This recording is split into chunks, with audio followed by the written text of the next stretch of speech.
ವಿಶ್ಲೇಷಣೆ ಮಾಡಿದ್ದೀವಿ. ಈಗ ಮುಂದುವರೆದು ಈ ಒಂದು ಮಾದರಿ ಪ್ರಶ್ನೆ ಪತ್ರಿಕೆಯ ನೆಕ್ಸ್ಟ್ 61ನೇ ಪ್ರಶ್ನೆಯನ್ನು ನೋಡ್ತಾ ಹೋದಾಗ ಸೊ ಏನಿದೆ 61ನೇ ಪ್ರಶ್ನೆ? ಸೊ ತಾಮ್ರ ಮತ್ತು ತವರದಿಂದ ಆಗಿರುವ ಮಿಶ್ರಲೋಹ. ಸಿಂಪಲ್ ಸುಲಭವಾದ ಪ್ರಶ್ನೆ ಇದೆ. ನಾವೀಗ ಮಿಶ್ರಲೋಹಕ್ಕೆ ತಿಳ್ಕೊಳ್ಳಿ ವಿದ್ಯಾರ್ಥಿಗಳಾಗಲಿ.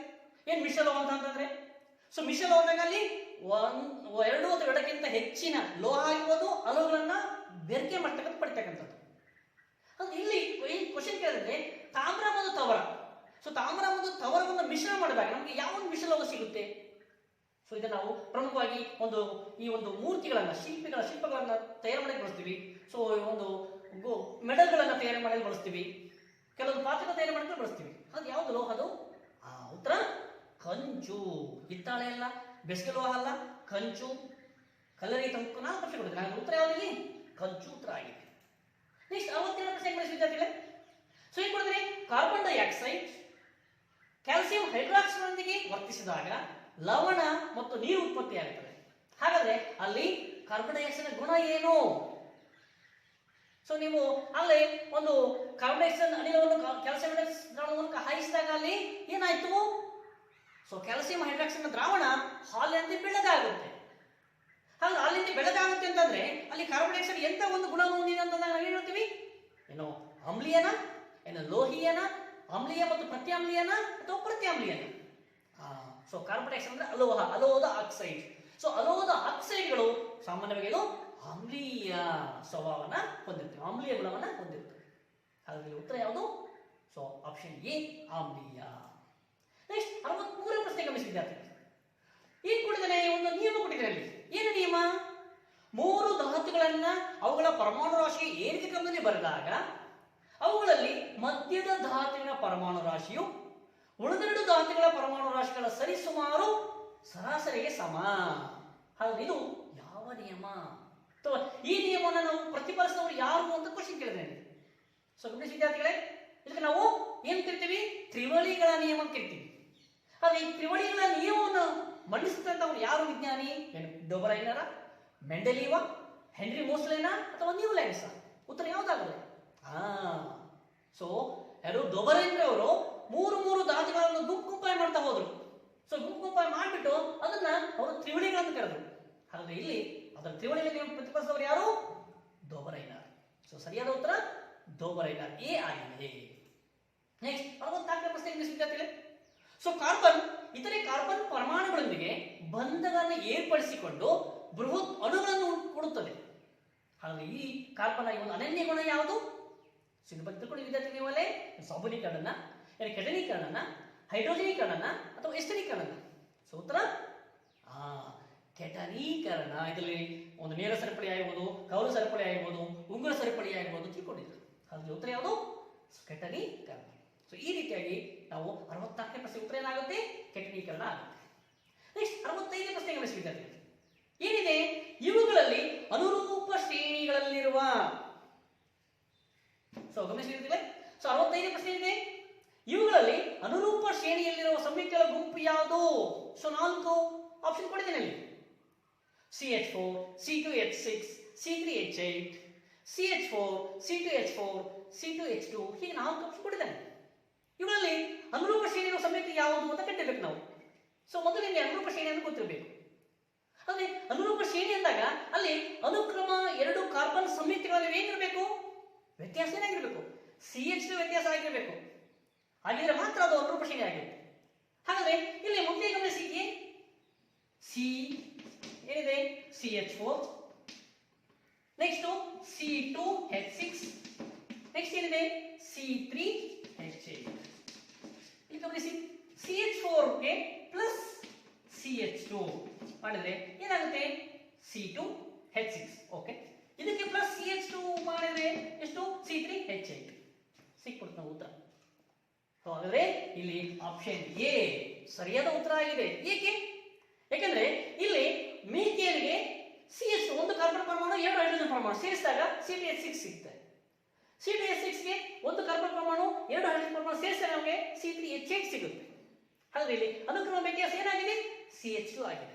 ಸೊ ಈ ರೀತಿಯಾಗಿ 2 ಕಾರ್ಬನ್ ಸಂಯುಕ್ತಗಳ ಅನುಕ್ರಮ ಸದಸ್ಯಗಳಿವೆ, ವ್ಯತ್ಯಾಸ CH2 ಆಗಿದ್ರೆ ಅದನ್ನ ನಾವು ಏನ್ ಕರಿತೀವಿ?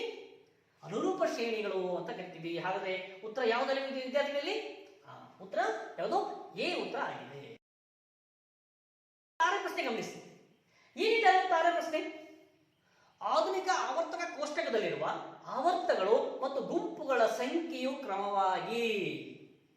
ಒಂದು ಆವರ್ತಕ ಕೋಷ್ಟಕ ನೋಡಿದ್ರ, ಸಾಕಷ್ಟು ತಿಳ್ಕೊಂಡಿದ್ದೀರಾ? ಈ ಒಂದು ಆವರ್ತಕ ಕೋಷ್ಟಕದಲ್ಲಿ ಎಷ್ಟು ಆವರ್ತಗಳಿದಾವೆ ಮತ್ತು ಎಷ್ಟು ಗುಂಪುಗಳಿದಾವೆ. ಫಸ್ಟ್ ಆವರ್ತಗಳು, ನೆಕ್ಸ್ಟ್ ಗುಂಪುಗಳು. ಎಷ್ಟು ಆವರ್ತಗಳಿದಾವೆ ಅಲ್ಲಿ ಗಮನಿಸಿ. 1 2 3 4 5 6 7. 7 ಆವರ್ತಗಳಿದಾವೆ. ಎಷ್ಟು ಗುಂಪುಗಳಿದಾವೆ? 18 ಗುಂಪುಗಳಿದಾವೆ.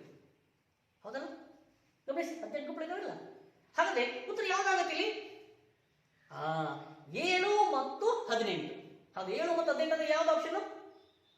ಉತ್ತರ ಎ ಆಗಿದೆ. 7 ಮತ್ತು 18 ಉತ್ತರ ಎ. ನೆಕ್ಸ್ಟ್ 67ನೇ ಪ್ರಶ್ನೆ ಗಮನಿಸಿ ವಿದ್ಯಾರ್ಥಿಗಳು. ಏನಿದೆ 67 ಪ್ರಶ್ನೆ? ಸಸ್ಯಗಳಲ್ಲಿ ಅಬ್ಸೆಸಿಕ್ ಆಮ್ಲದ ಪ್ರಮುಖ ಕಾರ್ಯ ಯಾವುದು? ಸ್ವಲ್ಪ ಅಬ್ಸೆಸಿಕ್ ಆಮ್ಲ ಏನ್ ಕಾರ್ಯ ಮಾಡುತ್ತೆ ಸಸ್ಯಗಳಲ್ಲಿ? ವಿದ್ಯಾರ್ಥಿಗಳೇ, ಸಸ್ಯಗಳಲ್ಲಿ ಹಾರ್ಮೋನ್ಗಳು ಕಂಡು ಬರ್ತವೆ. ಈ ಒಂದು ಹಾರ್ಮೋನ್ ಅಲ್ಲಿ ಪ್ರಮುಖ ನಾವು 2 ರೀತಿ ಅಂತ ಹೇಳಿದ್ವಿ. ಕೆಲವೊಂದು ಅದರ ಒಂದು ಬೆಳವಣಿಗೆ ಉತ್ತೇಜಿಸುತ್ತವೆ, ಅದು ಒಂದು ವಿಧ. ಕೆಲವೊಂದು ಬೆಳವಣಿಗೆಯನ್ನು ಪ್ರತಿಬಂಧಿಸುತ್ತವೆ ಅಂದ್ರೆ ಕುಂಠಿತಗೊಳಿಸುತ್ತವೆ. ಅಂದ್ರೆ ಆಕ್ಸಿನ್ನು, ಜಿಬರ್ಲಿನ್ನು, ಸೈಟೋಕೈನಿನ್ನು ಮತ್ತು ಅಬ್ಸೆಸಿಕ್ ಆಮ್ಲವನ್ನು ತಿಳ್ಕೊಂಡಿದ್ವಿ. ಇಲ್ಲಿ ಕ್ವಶನ್ ಕೇಳಿದೇನು? ಅಬ್ಸೆಸಿಕ್ ಆಮ್ಲ ಕೇಳಿದರೆ ಇದೇನು ಮಾಡುತ್ತೆ? ಕೋಶಗಳ ಉದ್ದವನ್ನು ಹೆಚ್ಚಿಸುವುದ? ಅಲ್ಲ. ಸಸ್ಯದ ಬೆಳವಣಿಗೆ ಪ್ರತಿಬಂಧಿಸುವುದು ಅಂತ ಇದೆ. ಹೌದು, ಸರಿ ಉತ್ತರ. ಸಸ್ಯದ ಬೆಳವಣಿಗೆಯನ್ನ ಪ್ರತಿಬಂಧಿಸುವುದು, ಅದು ಸ್ಟಾಪ್ ಮಾಡುತ್ತೆ ಬೆಳವಣಿಗೆ. ಅದು ಉತ್ತರ ಯಾವುದಾಗಲಿ? ಬಿ ಉತ್ತರ ಆಗಿದೆ. ನೆಕ್ಸ್ಟ್ 68ನೇ ಪ್ರಶ್ನೆ ಗಮನಿಸಿ ವಿದ್ಯಾರ್ಥಿಗಳು. ಏನಿದೆ? ಈ ಕೆಳಗಿನವುಗಳಲ್ಲಿ ಹೂ ಬಿಡುವ ಸಸ್ಯಗಳ ಮಾನವರ ಸಂತಾನೋತ್ಪತ್ತಿ ವ್ಯವಸ್ಥೆಗಳೆರಡರಲ್ಲೂ ಕಂಡುಬರುವ ಸಾಮಾನ್ಯ ಭಾಗ ಯಾವುದು? ಒಂದು ಹೂವಿನಲ್ಲಿ ಕೂಡ ಕಂಡುಬರಬೇಕು ಮತ್ತು ಸಂತಾನೋತ್ಪತ್ತಿ ಅಂದ್ರೆ ಮಾನವ ಸಂತಾನೋತ್ಪತ್ತಿ ಯುಗದಲ್ಲಿ ಕೂಡ ಕಂಡುಬರಬೇಕು ಅಂತ ಒಂದು ರಚನೆ ಯಾವುದು? ಗಮನಿಸಿ ವಿದ್ಯಾರ್ಥಿಗಳೇ, ಹೂವಿನಲ್ಲಿ ಒಂದು ಭಾಗಕ್ಕೆ ಏನ್ ಕಂಡು ಬರುತ್ತೆ? ಅಂಡಾಶಯ ಕಂಡು ಬರುತ್ತೆ. ಹಾಗೆ ಹೆಣ್ಣು ಸಂತಾನೋತ್ಪತ್ತಿ ಯುಗದಲ್ಲಿ ಕೂಡ ಏನ್ ಕಂಡು ಬರುತ್ತೆ? ಅಂಡಾಶಯ ಕಂಡು ಬರುತ್ತೆ. ಹಾಗಾದ್ರೆ ಇಲ್ಲಿ ಹೂವಿನಲ್ಲಿ ಏನ್ ಕಂಡು ಬರಲ್ಲ?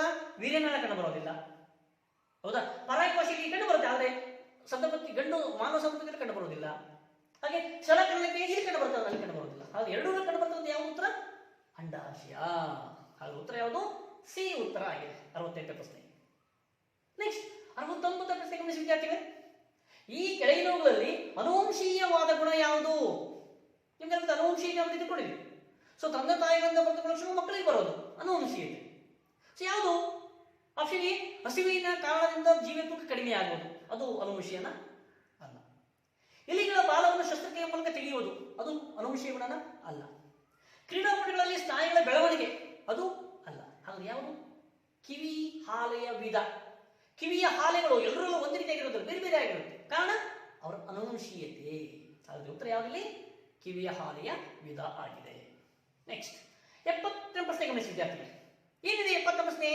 ಮಾನವನ ದೇಹದ ಎಲ್ಲ ಭಾಗಗಳಿಂದ ರಕ್ತವನ್ನು ಹೃದಯಕ್ಕೆ ಸಾಗಿಸುವ ರಕ್ತನಾಳಗಳು. ಈತನ ಲಾಸ್ಟ್ ಮೊದಲನೇ ಪ್ರಶ್ನೆ ತಿಳ್ಕೊಂಡಿದ್ವಿ ವಿದ್ಯಾರ್ಥಿಗಳೇ. ನಮ್ಮ ದೇಹದ ನಾನಾ ಭಾಗದಿಂದ ರಕ್ತವನ್ನು ಹೃದಯಕ್ಕೆ ತರ್ತಕ್ಕಂಥ ಒಂದು ರಕ್ತನಾಳ ಯಾವುವು ಅಂತಾದಾಗ ನಾವೇಳ್ತೀವಿ? ಅಭಿಧಮನಿಗಳು ಅಂತ ಹೇಳ್ತೀವಿ. ಅಪಧಮನಿಗಳಂದ್ರೆ ಏನ್ ಮಾಡ್ತೇವೆ? ಹೃದಯದ ರಕ್ತವನ್ನು ನಾನಾ ಕಡೆಗೆ ಸಾಗಿಸುತ್ತೆ. ಲೋಮನಾಳ ಏನ್ ಮಾಡ್ತವೆ? ಈ ಅಪಧಮನಿ ಮತ್ತು ಅಭಿಧಮನಿ ಜೋಡಿಸುತ್ತವೆ. ಹೌದಾ? ಹಾಗಾದ್ರೆ ಇಲ್ಲಿ ಉತ್ತರ ಯಾವ್ದಾದ್ರೆ ಅಭಿಧಮನಿಗಳು. ಹೌದಾ? ಮಾನವ ದೇಹದ ಎಲ್ಲ ಭಾಗಗಳಿಂದ ರಕ್ತವನ್ನ ಹೃದಯಕ್ಕೆ ಸಾಗಿಸುವ ರಕ್ತನಾಳ ಯಾವ್ದಂತ ನಾವು ಹೇಳ್ತೀವಿ? ಅಭಿಧಮನಿಗಳು ಅಂತ ಹೇಳ್ತೀವಿ. ಇದು 70ನೇ ಪ್ರಶ್ನೆಗೆ ಉತ್ತರ ಆಗಿದೆ. ನಿಮ್ಗೆ ಚಿತ್ರ ಕೂಡ ಕಾಣ್ತಾ ಇದೆ. ನೆಕ್ಸ್ಟ್ 71ನೇ ಪ್ರಶ್ನೆ, ಸರಳವಾದ ಪ್ರಶ್ನೆ. ಈ ಪ್ರಕ್ರಿಯೆಯಿಂದ ಸಸ್ಯಗಳು ಹೆಚ್ಚಿನ ನೀರನ್ನು ಹೊರಹಾಕುತ್ತವೆ. ಯಾವ ಪ್ರಕ್ರಿಯೆ ಮೂಲಕ? ಏನು ದ್ವಿತೀಯ ಸಂಶ್ಲೇಷಣ ಕ್ರಿಯೆ ಮೂಲಕನ? ಏನು ಬಾಷ್ಪ ವಿಸರ್ಜನನ, ಉಸಿರಾಟನ ಅಥವಾ ವಸ್ತು ಸ್ಥಾನಾಂತರನ? ಉತ್ತರ ಬಾಷ್ಪ ವಿಸರ್ಜನೆ. ಅಂದ್ರೆ ಏನು? ಸಸ್ಯ ದೇಹದಲ್ಲಿ ನೀರು ಮತ್ತು ಖನಿಜಾಂಶಗಳು ಸಾಗಾಣಿಕೆ ಆಗಬೇಕಂದ್ರೆ ಬಾಷ್ಪ ವಿಸರ್ಜನೆ ಆಗ್ಲೇಬೇಕಾಗುತ್ತೆ. ಈ ಬಾಷ್ಪ ವಿಸರ್ಜನೆ ಮೂಲಕ ಕ್ರಿಯೆ ಮೂಲಕನೇ ಅದು ನೀರನ್ನ ಹೊರಹಾಕುತ್ತೆ. 71ನೇ ಪ್ರಶ್ನೆ ಉತ್ತರ ಏನಾಗುತ್ತೆ? ಬಿ, ಬಾಷ್ಪ ವಿಸರ್ಜನೆ. ನೆಕ್ಸ್ಟ್ 72ನೇ ಪ್ರಶ್ನೆ ಗಮನಿಸಿ ವಿದ್ಯಾರ್ಥಿಗಳೇ. ಮಾನವನ ವಿಸರ್ಜನಾಂಗ ವ್ಯೂಹದಲ್ಲಿ ಮೂತ್ರ ಹರಿಯುವ ಸರಿಯಾದ ಮಾರ್ಗ ಹೇಗೆ ಮೂತ್ರ ಹರಿಯು ಕೊಡುತ್ತೆ? ಚಿತ್ರ ಗಮನಿಸಿ ವಿದ್ಯಾರ್ಥಿಗಳೇ. ಫಸ್ಟ್ ಮೂತ್ರಪಿಂಡ, ನೋಡಿ, ಮೂತ್ರಪಿಂಡ ಅನ್ನೋದು 4 ಆಪ್ಷನ್ ಇದೆ. ನೆಕ್ಸ್ಟ್ ಮೂತ್ರಪಿಂಡ ಆದ್ಮೇಲೆ ನೆಕ್ಸ್ಟ್ ಇಲ್ಲಿ ಬರುತ್ತೆ. ಮೂತ್ರಪಿಂಡ ಆದ್ಮೇಲೆ ಮೂತ್ರನಾಳ ಬರುತ್ತೆ. ಮೂತ್ರನಾಳದಲ್ಲಿ ಎಷ್ಟು ಆಪ್ಷನ್ ಇದೆ ನೋಡಿ. ಎ ನಲ್ಲಿದೆ ಮತ್ತು ಸಿ ನಲ್ಲಿದೆ. ಹಾಗೆ ಎರಡರಲ್ಲಿ ಮಾತ್ರ ಉತ್ತರ ಇದೆ. ಸೊ ಮೂತ್ರನಾಳದ ನೆಕ್ಸ್ಟ್ ಎಲ್ಲಿ ಹೋಗುತ್ತೆ? ಮೂತ್ರಕೋಶಕ್ಕೆ ಬರುತ್ತೆ. ಸೊ ಮೂತ್ರಕೋಶ ಅಂದ್ರೆ ಯಾವುದು? ಸಿ. ಹಾಗಾದ್ರೆ ಉತ್ತರ ಯಾವುದಲ್ಲಿ? ಸಿ. ಮೂತ್ರಪಿಂಡ, ಮೂತ್ರನಾಳ, ಮೂತ್ರಕೋಶ ಮತ್ತು ಮೂತ್ರದ್ವಾರ. ಇದು ಸರಿಯಾದಂತ ಒಂದು ಮಾರ್ಗ ಆಗಿದೆ. ಹಾಗಾದ್ರೆ 72 ಪ್ರಶ್ನೆಗೆ ಉತ್ತರ ಸಿ ಆಗಿದೆ. ಓಕೆ, ನೆಕ್ಸ್ಟ್ 73 ಪ್ರಶ್ನೆಗೆ ಗಮನಿಸಿ. ಸರಳವಾದ ಪ್ರಶ್ನೆ. ಈ ಕೆಳಗಿನವುಗಳಲ್ಲಿ ಯಾವುದು ಜೀವ ವೈವಿಧ್ಯತೆಯ ಸೂಕ್ಷ್ಮ ತಾಣಗಳಾಗಿದ್ದಾವೆ? ಯಾವುದು ಸೂಕ್ಷ್ಮ ತಾಣಗಳು ಜೀವ ವೈವಿಧ್ಯತೆದು? ಏನು ಮರುಭೂಮಿಗಳ, ನದಿಗಳ, ಸಾಗರಗಳ, ಅರಣ್ಯಗಳ? ಸೊ ಅದರ ಉತ್ತರ ಯಾವುದಿಲ್ಲಿ? ಜೀವ ವೈವಿಧ್ಯತೆಯ ಸೂಕ್ಷ್ಮ ತಾಣಗಳಂದ್ರೆ ಉತ್ತರ ಅರಣ್ಯಗಳು ಆಗಿದೆ. ಹಾಗಾಗಿ ಉತ್ತರ ಡಿ ಆಗಿದೆ. ನೆಕ್ಸ್ಟ್ 74ನೇ ಪ್ರಶ್ನೆ ಉತ್ತರ. ಪ್ರಶ್ನೆ ನೋಡಿ ಏನಿದೆ 74ನೇದು. ಸಸ್ಯಗಳ ಹೂವಿನಲ್ಲಿ ಅಂಡಾಣುಗಳ ಕಡೆಗೆ ಪರಾಗ ರೇಣುವಿನ ನಳಿಕೆಗಳು ಬೆಳೆಯುವುದು. ಚಿತ್ರ ಕಾಣ್ತಾ ಇದೆ. ಒಂದು ಪರಾಗ ನಳಿಕೆ ಬೆಳೀತಾ ಇದೆ, ಹೌದಾ? ಇಲ್ಲಿ ಪರಾಗ ನಳಿಕೆ ಬೆಳೀತಾ ಇದೆ ಅಂತಂದ್ರೆ ಅಲ್ಲಿ ಯಾವ ರೀತಿಯ ಅನುವರ್ತನೆ ಅದು? ಇದ್ರ ಬಗ್ಗೆ ತಿಳ್ಕೊಂಡಿದ್ರಲ್ಲ ನೀವು, ಹೌದಾ? ಏನು ದ್ವಿತೀಯ ಅನುವರ್ತನನ, ಗುರುತ್ವ ಅನುವರ್ತನನ, ಜಲಾನುವರ್ತನನ ಅಥವಾ ರಾಸಾಯನಿಕ ಅನುವರ್ತನನ?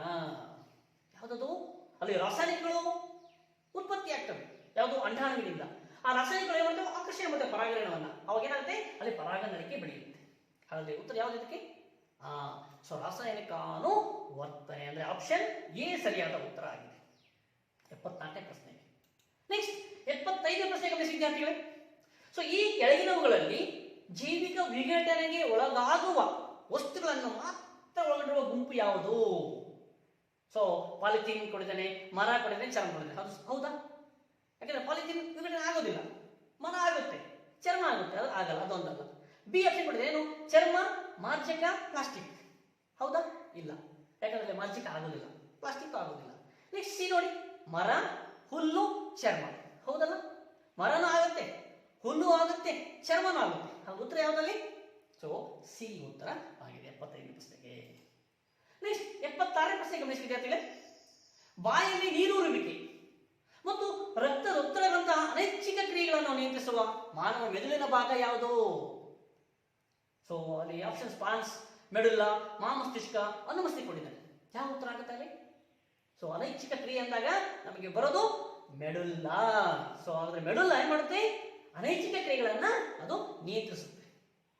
ಹಾಗಾದ್ರೆ ಇಲ್ಲಿ ಉತ್ತರ 76ನೇ ಪ್ರಶ್ನೆಗೆ ಏನಾಗುತ್ತೆ? ಮೆಡುಲ್ಲ. ಬಿ ಆನ್ಸರ್ ಆಗುತ್ತೆ. ನೆಕ್ಸ್ಟ್ 77ನೇ ಪ್ರಶ್ನೆ ಗಮನಿಸಿ ವಿದ್ಯಾರ್ಥಿಗಳೇ. ಈ ಕೆಳಗಿನವುಗಳಲ್ಲಿ ಯಾವುದು ಮಾನವರ ಹೆಣ್ಣು ಸಂತಾನೋತ್ಪತ್ತಿಯ ಭಾಗವಲ್ಲ? ನೀವಾಗಲೇ ತಿಳ್ಕೊಳ್ಳೋ ವಿದ್ಯಾರ್ಥಿಗಳು, ಒಂದು ಗಂಡು ಸಂತಾನೋತ್ಪತ್ತಿಯ ವ್ಯೂಹದ ಭಾಗ ಬಗ್ಗೆ ತಿಳ್ಕೊಂಡಿದ್ದೀರಾ, ಹೆಣ್ಣು ಸಂತಾನೋತ್ಪತ್ತಿಯ ವ್ಯೂಹದ ಭಾಗ ಬಗ್ಗೆ ತಿಳ್ಕೊಂಡಿದ್ದೀರಾ? ಇಲ್ಲಿ ಕ್ವಶನ್ ಕೇಳಿದ್ರೆ ಹೆಣ್ಣು ಸಂತಾನೋತ್ಪತ್ತಿಯ ವ್ಯೂಹದ ಭಾಗವಲ್ಲ. ಆಪ್ಷನ್ ನೋಡಿ, ಅಂಡಾಶಯ ಹೌದು, ಇದು ಹೆಣ್ಣು ಸಂತಾನ ವ್ಯೂಹದ ಭಾಗವಾಗಿದೆ. ಗರ್ಭಕೋಶ ಹೌದು, ಅದು ಕೂಡ ಆಗಿದೆ. ವೀರ್ಯನಾಳ ಹೌದಾ? ಹೌದು, ಅಲ್ಲ. ಹಾಗಾದ್ರೆ ಹೆಣ್ಣು ಸಂತಾನೋತ್ಪತ್ತಿ ವ್ಯೂಹದಲ್ಲಿ ವೀರ್ಯನಾಳ ಕಂಡು ಬರುವುದಿಲ್ಲ, ಅಂಡನಾಳ ಕಂಡು ಬರುತ್ತೆ. ಹಾಗಾದ್ರೆ ಉತ್ತರ ಯಾವ್ದಾಗದ್ರಲ್ಲಿ? 77ನೇ ಪ್ರಶ್ನೆ ಉತ್ತರ ವೀರ್ಯನಾಳ.